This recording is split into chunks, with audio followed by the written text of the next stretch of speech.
Tiruchendur doctor Sivanthi Adithanar கல்வியியல் கல்லூரி உங்கள் எதிர்காலத்திற்கான சிறந்த தேர்வு.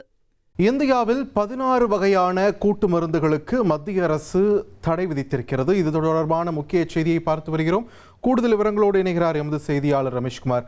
ரமேஷ்குமார், எந்தெந்த மருந்துகளுக்கு தற்பொழுது மத்திய அரசு தடை விதிச்சிருக்கு, எதன் அடிப்படையில் இந்த உத்தரவானது பிறப்பிக்கப்பட்டிருக்கு, விரிவான தகவல்களை பதிவு பண்ணுங்க. அதாவது இந்தியால 16 வகையான பிக்ஸ்டு டோஸ் காம்பினேஷன் என்று சொல்லப்படுகின்ற பல வகை கூட்டு மருந்துகளுக்கு மத்திய சுகாதார அமைச்சகம் தடை விதித்திருக்கிறது. இந்த பிக்ஸ்டு டோஸ் காம்பினேஷன் அப்படின்னு சொல்லுகின்ற போது ஒரே மருந்துல பல்வேறு விதமான மருந்துகள் கூட்டாக இடம்பெற்றிருக்கும். உதாரணத்துக்கு சொல்ல வேண்டும் என்றால், முன்பெல்லாம் நாம் ஜலதோஷத்திற்காக கடைக்கு சென்று மருந்துகளை வாங்கும் போது இருமலுக்கு என்று தனி மருந்து, அதே போல மூக்கடைப்புக்கு என்று தனி மருந்து, ஜலதோஷத்திற்கு தனி மாத்திரை என்று 3-4 வகையான மருந்துகளை கொடுப்பார்கள். ஆனால் இப்போல்லாம் அப்படிப்பட்ட தேவை ஏற்படவில்லை. 3-4 மருந்துகளும் ஒரே மாத்திரையில் இருப்பது போன்ற மாத்திரைகளை வழங்குவார்கள். இதுதான் பிக்ஸ்டு டோஸ் காம்பினேஷன் என்று அழைக்கப்படுகிறது.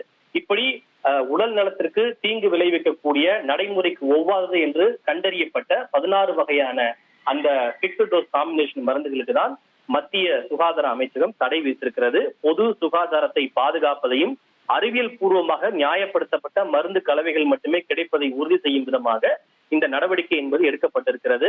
அதாவது இந்த பிக்ஸ்டு டோஸ் காம்பினேஷன் மருந்துகள் குறித்து ஆய்வு செய்து தடை விதிக்க வேண்டும் என்று உச்சநீதிமன்றம் சமீபத்தில் ஒரு உத்தரவை பிறப்பித்திருந்தது. அதன் அடிப்படையில் ஒரு குறிப்பிட்ட கால இடைவெளியில் இது போன்ற இந்த பிக்ஸ்டு டோஸ் காம்பினேஷன் மருந்துகளை ஆய்வு செய்து தடை விதிப்பதை மத்திய அரசு ஒரு வாடிக்கையாக கொண்டிருக்கிறது. கடந்த காலங்களிலும் இதே போன்ற பல மருந்துகளுக்கு மத்திய அரசு தடை விதித்திருக்கிறது. அதன் தொடர்ச்சியாகத்தான் தற்போது மேலும் 16 வகையான மருந்துகளுக்கு தடை என்பது விதிக்கப்பட்டிருக்கிறது.